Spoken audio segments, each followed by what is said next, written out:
The thoroughbred is a magnificent animal, bred for speed, bred to compete, the sport of kings. Wow, West Coast has it by 6. It's the all-new Let's Go Racing from Parks Casino and Racetrack. It's action-packed and fun for the entire family. 3 of them are right together with 1 furlong to go. Let's Go Racing is brought to you by the Pennsylvania Thoroughbred Horsemen's Association. It's fun to see them run. Welcome to Let's Go Racing. I'm Danny Gibson, here with Dick Girardi, and we're here for another great week of horse racing. On today's show, we're going to check out stakes coverage from Santa Anita, the Grade 3 Honeymoon on the turf to see if Going Global can remain undefeated stateside, as she's been in top form since joining the Phil D'Amato barn. Also at Churchill Downs, they had their Grade 3 winning colors for our fillies and mare sprinters with the ever so speedy Franks Roquette, who makes her return for Hall of Fame trainer Bill Mott and jockey Florent Giroux.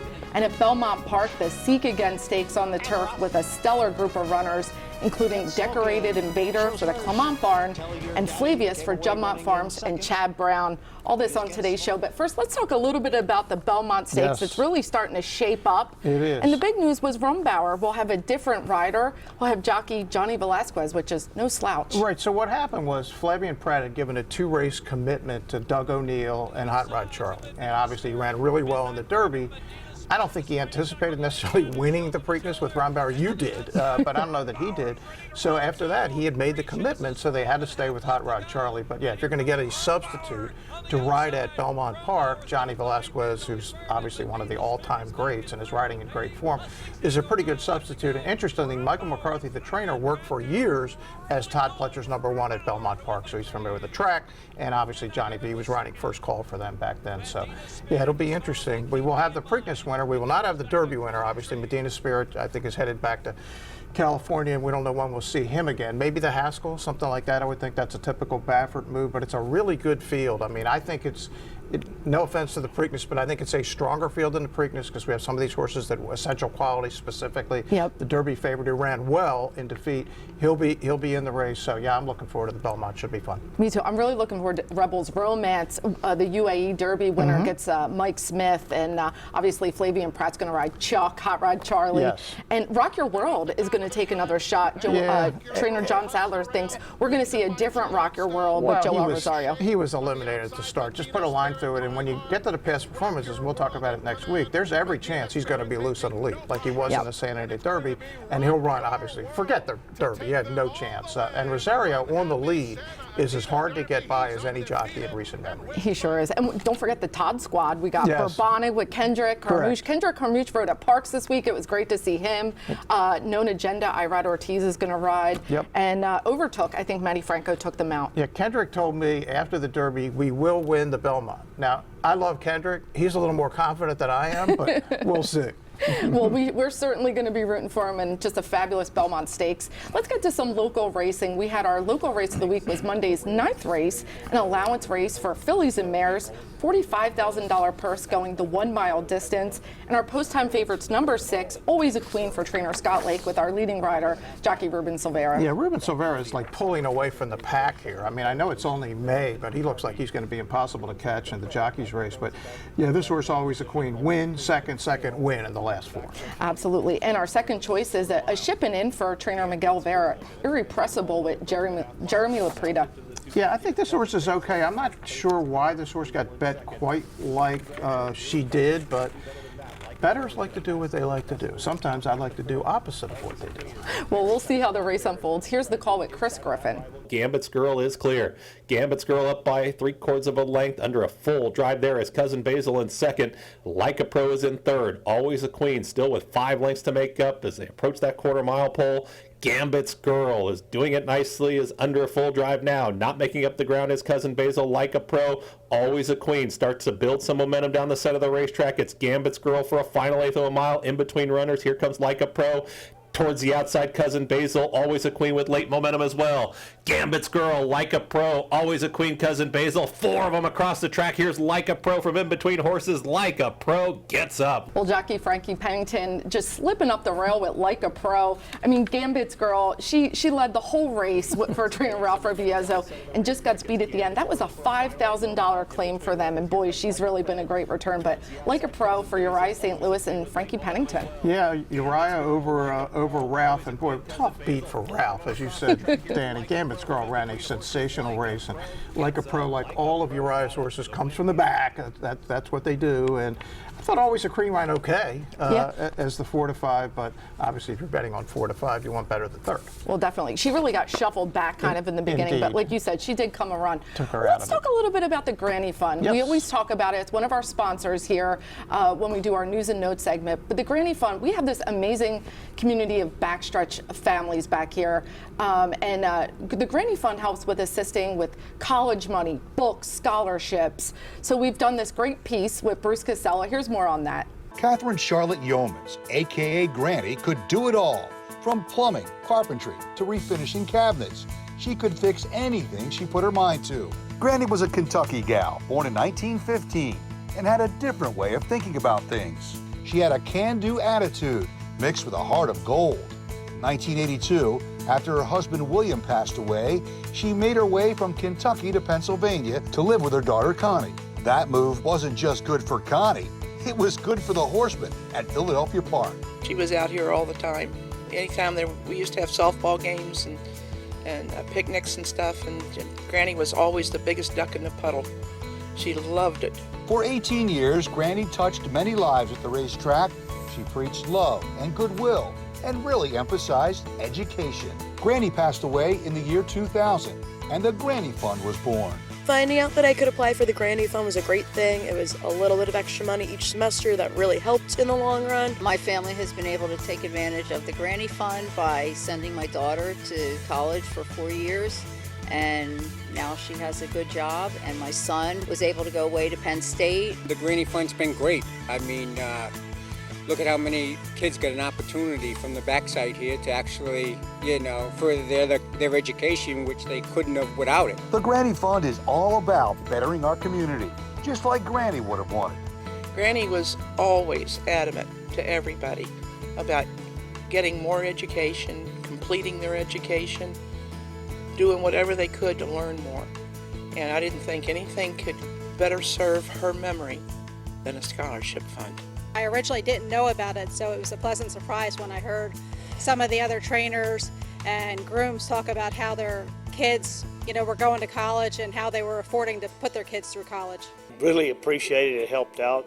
Training, sometimes the money doesn't go as far as it needs to, and the Granny Fund was there to help me out. Hunter is attending the College of New Jersey, where he wrestles, and is a 4-time Dean's List student, and he is taking advantage of the Granny Fund, and it's very helpful to help him out with books and his tuition and everything else he can put towards his education.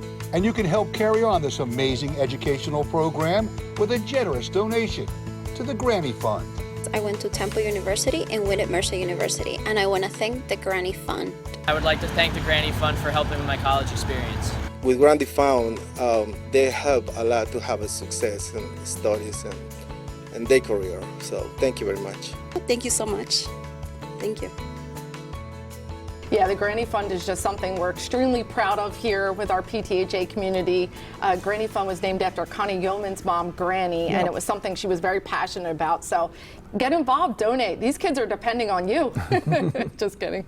But time to head to our first break. When we come back, we're getting into some national coverage. We'll see you just on the other side of this break on Let's Go Racing. Going Global is moving swiftly into contention, and there goes Going Global. Looking to join the thrill and excitement of thoroughbred racehorse ownership? Pewter Stable can get you started. With more than 25 years of experience under the leadership of Greg and Kate DeMasi, Pewter Stable is one of the industry's leaders in racing partnerships, winning hundreds of races and millions of dollars at racetracks all over the Mid-Atlantic, including New York. No markup, no management fees makes our partnerships unique and affordable. We are Pewter Stable. Did Did you know absolutely no taxpayer dollars support the Pennsylvania horse racing industry? In fact, racing generates $1.6 billion that pays taxes, creates jobs, and more, right here in Pennsylvania. New to Pennsylvania, Tappett's most precocious son in the Mid-Atlantic, Tight 10, a brilliant graded 2-year-old and a 3/4 brother to the red-hot sire Constitution. Twice graded placed at 2, Tight 10 won his debut for fun, sired by America's 7-time leading sire Tappet, whose other sons include leading stallions Constitution, Frosted, Tapiture, Tapizar, the sire of the great Monomoy girl. Tight 10 entered stud in 2021 at the introductory fee of $2,500 live full. Jump on the Tappet train by booking your best mares to Tight 10 today.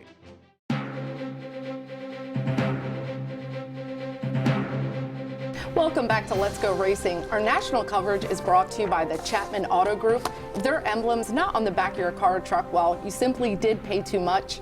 We're going to kick off our national coverage at Santa Anita with a very impressive group of turfers. This is the Grade 3 Honeymoon, a 1.125 over their turf course, and a well-deserved favorite is going to be the number 6 Going Global, Phil D'Amato. She's been undefeated since coming stateside, and 4-5, well-deserved. Yeah, the Irish bred was just okay over in Ireland and England, but has been, as you said, Danny, 3 for 3.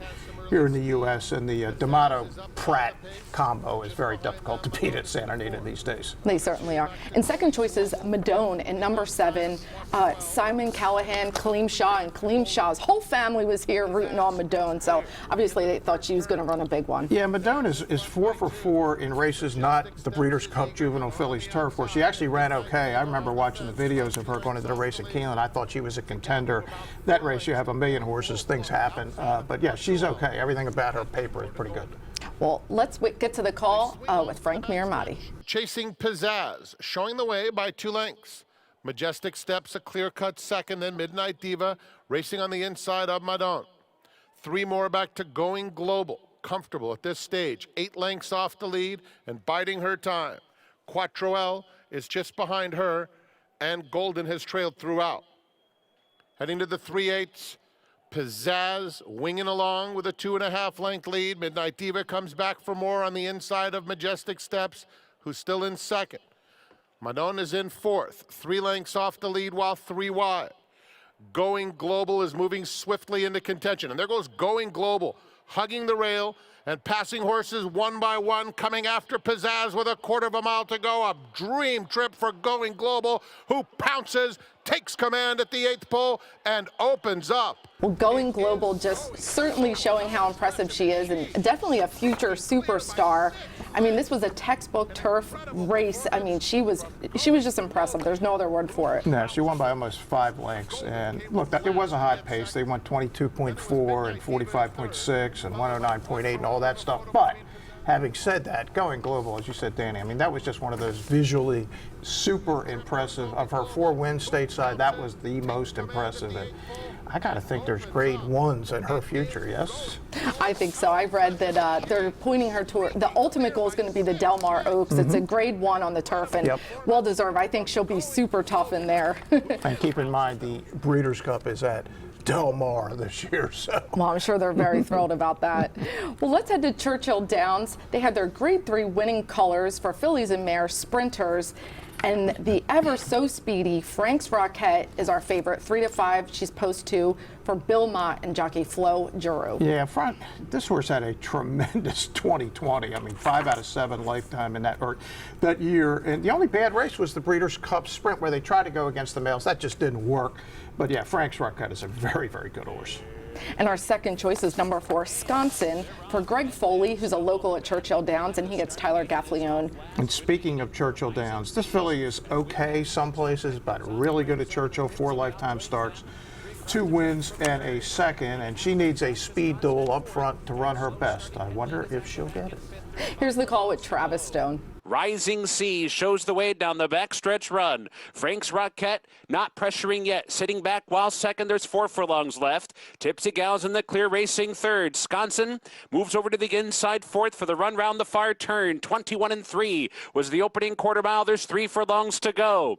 And here comes Frank's Rocket to crank up the pressure on Rising Seas. Tipsy Gal's trying to stick with them. The 3 of them take their battle to the quarter pole. Sconson is not far behind, and she's switched outside fourth. Headland fifth, top of the stretch. Rising Seas still in front. Frank's Rocket trying to get by. Sconson bursts on the scene. Here comes Sconson now, fourth, and now third, and now second. And Sconson rocketing by the pacemakers. Sconson in front. Rising Seas back into second. Frank's Rocket is third. Headland and Tipsy Gal.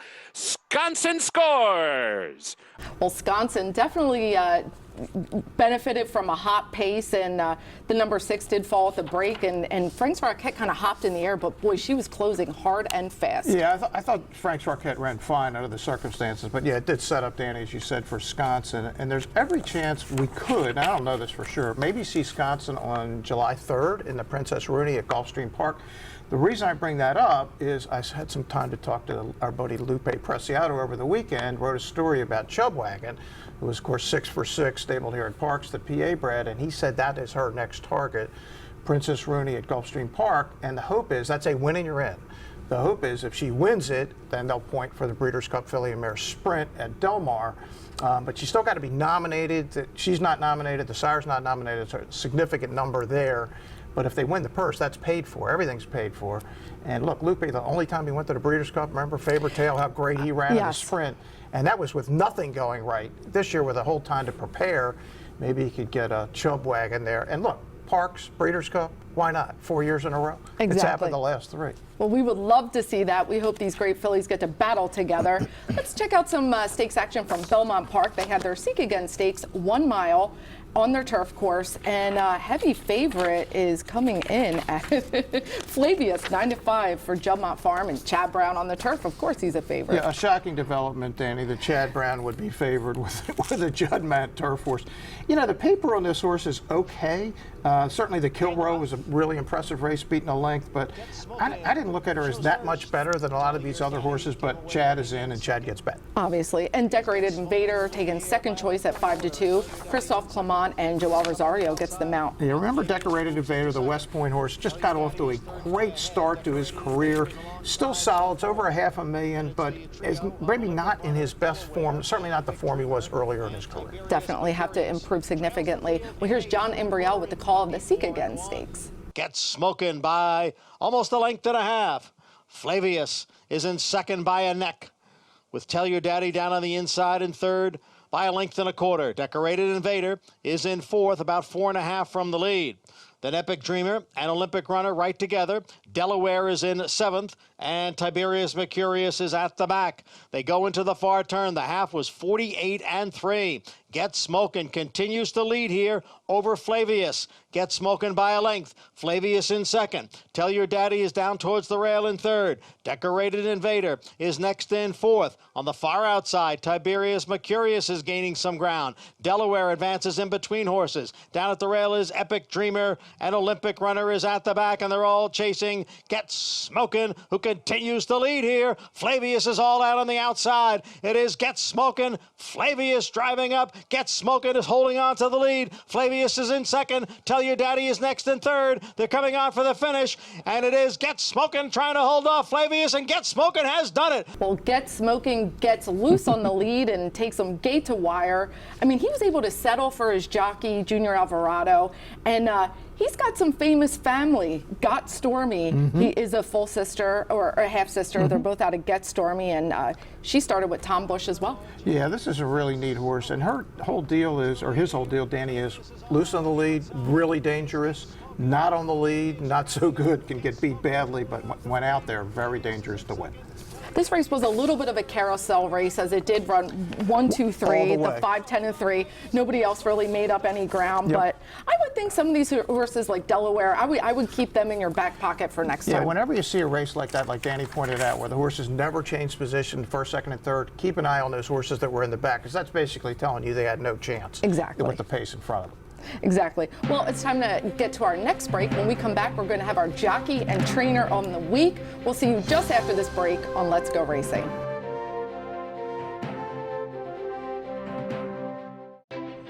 Turning for Home is a nonprofit that has provided nearly 2,800 former racehorses with a safe retirement. The program was created through the foresight of the Pennsylvania Thoroughbred Horsemen's Association. We all love animals, and to give back to something that helps us so much, it's a great thing. Responding to the need for a better system that addressed the uncertain future for the retiring equine population at Parks Racing, the PTHA rallied horsemen to support the program. These horses can do anything from hunter jumpers to western to therapeutic riding. Turning for Home became the first on-track retirement program at a year-round racetrack.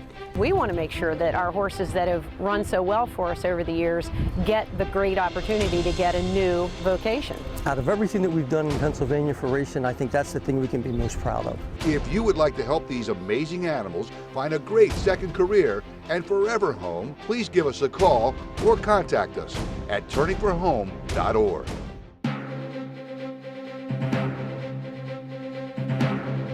Welcome back to Let's Go Racing. Our Jockey and Trainer of the Week is brought to you by Turning for Home, our racehorse retirement program right here at Parks Racing.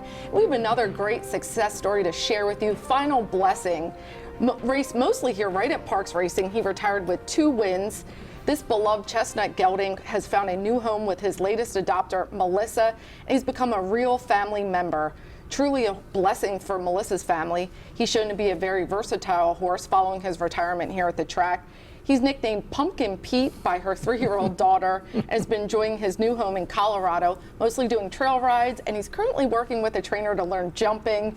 And Melissa said she just can't say what he means to the family and what a joy he's been to be around. So happy for Final Blessing, Pumpkin Pete.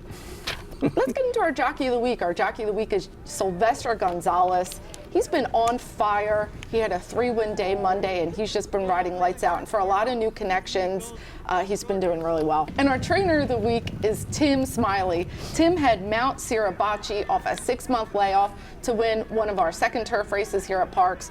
Now this horse was off 6 months. He was hard checked, still forged on for a huge win, and it was great to see Tim here with his family. They were cheering and jumping around and hugging. So that gives him, Smileys have been here for a while. Yeah. At Parks and winning races. That honors Trainer of the Week title, if you Yes. ask me. Let's head into some race recap brought to you by the Pewter Stable. Check them out now at pewterstable.com. A great partnership to become an owner today in this awesome industry. Let's get to some race recap. The Curtana at Churchill Downs, a 1.5-mile distance on their turf course. Yeah, 1.5 miles, which means like around Yes. and around and around. Keep your eye on the 4, Temple City Terror. And this is another heartbreaking defeat. Delica is up at one point in this race, the 10-horse spot, I don't know, 20? Yep. Then 15. Is still up by like 10 at the quarter pole. And well, there's no way they're catching her. Well, actually, they are. Here comes Temple City Terror. Is she going to get there in time? Is the wire going to come first? She gets there just in time in a brutal feat for Delica, the German bred, who almost led all the way. Perfectly timed ride by Adam Beschizza, just took advantage of that pace. Miguel Indeed. Mina, he was trying. I give him credit. You Yep. know, it sometimes works out, and this time it just didn't. I love when they get him out there by 20. That's my kind of rider. Go for it. I like it. And Santa Anita had their Santa Maria Stakes Grade 2, a 1.16 miles. And wow, Baffer, as time goes by the Great American Pharaoh, gets up. Yeah, as time goes by, it's 2-5 in this, and it's been kind of battling the whole way. And last time they ran against this T, who is closing the 2-horse, beat this T by almost 10. This time beats this T by a desperate nose at the wire. Baffert at 2-5. Wins a stake in California. She sure did. This T ran the race of her life for George Papageromo. And yeah, like you said, just a dirty nose she won by, but Mike Smith, Bob Baffert, and by the Great American Pharaoh. So I'm sure a lot of promising future for this filly. No question. She's good, and it's Baffert. Everybody's wondering if he would win another race. Yeah, he's going to win some more races. He's going to win Just some. relax. It'll be okay.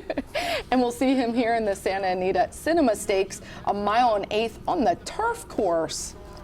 Yeah, he's got the 5, Houston Ridge. The big favorite is Hubris, and she just got, or excuse me, she's the second choice, 8-5. She just got crushed out of the gate. He really did. The 4, and ended up having to just get eased with Flavian Pratt. Really unfortunate.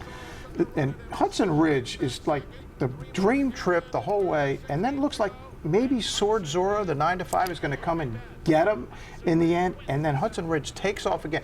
And watch this beyond the wire. This is a gigantic gallop out here, Danny. This is Baffert on the turf, winning like a good thing, and I thought this was another really impressive win by another offspring of American Pharoah.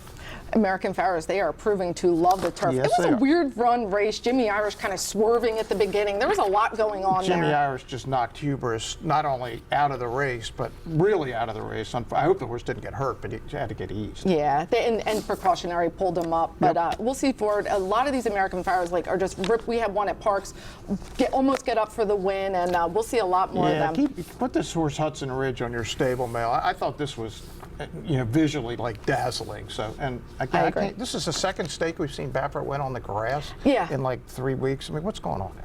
Chad Brown's not liking this. Well, it's time for some Ion racing. Monmouth Park's back open. We're so excited. They have the Mr. Prospector Stakes, and we're thrilled to get out to our favorite race place by the sea. Belmont Park has the Grade 2 Pennine Ridge, and Churchill Down has their big card, 7 stakes, including the Grade 3 Matt Win and the Regret Stakes on the turf. But very excited for Monmouth Park. And why don't we head to our final break? When we get back, we're going to have news and notes. Let's Go Racing will be back in a flash. If you want action and you want it now, you got to get the new Parks Racing mobile app. Wager and watch thoroughbred and harness racing from around the world. With the Parks Racing mobile app, it's easy to open and fund your account. Then place your wagers and cheer on your horse as they thunder down the stretch. With the Parks Racing mobile app, you'll easily make withdrawal requests, view the previous day's replays and results. Plus, open any new account now, and you'll be automatically enrolled in the Parks Rewards program. The more you wager, the more you earn. Get the new Parks Racing mobile app and get in on the action. Did you know the Pennsylvania horse racing industry spends tens of millions of dollars supporting agriculture? From local farmers and farm workers to veterinarians and more. And we do it with zero tax dollars while creating tens of thousands of jobs. New to Pennsylvania, Tappett's most precocious son in the Mid-Atlantic, Tight 10, a brilliant graded 2-year-old and a 3/4 brother to the red-hot sire Constitution. Twice graded placed at 2. Tight 10 won his debut for fun, sired by America's 7-time leading sire Tappet, whose other sons include leading stallions Constitution, Frosted, Tapiture, Tapizar, the sire of the great Monomoy Girl. Tight 10 entered stud in 2021 at the introductory fee of $2,500 live full. Jump on the Tappet train by booking your best mares to Tight 10 today.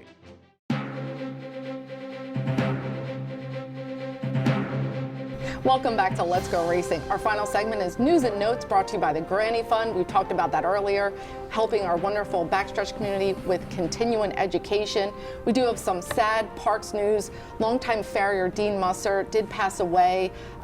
He gave 40 years of wonderful service as a farrier. A lot of people remember Big Brown. He did shoe Big Brown for his Kentucky Derby and Preakness win, so our thoughts with his family at this time. No question. And also Stallion Lauban passed away suddenly at the age of 8. Windstar Farm did let us know, and that's going to be a great loss for the breeding industry. Yeah, he looked like he was going to be really good. He was off to a great start, and of course his daughter Lauban on a prayer, the New York bred for Danny V, who won those New York bred stakes last year. And Simply Ravishing got him a grade 1, so definitely a big loss. And some other news, California Horse Racing Board, they did say they are not going to suspend trainer Bob Baffert without due process. Yeah, I mean, let this play out. Obviously, New York and Kentucky have already said, look, or Churchill Downs, they said, can't run at our tracks, can't enter horses, but the process is the process. It's a weird, long process, and hopefully we'll eventually get to a conclusion. And then if he does get suspended, then these other tracks are going to suspend him too for however long he's suspended. Absolutely. Well, that about wraps it up for Dick and I. Thanks for joining us. Come check us out at the track. We've raced Monday, Tuesday, and Wednesday.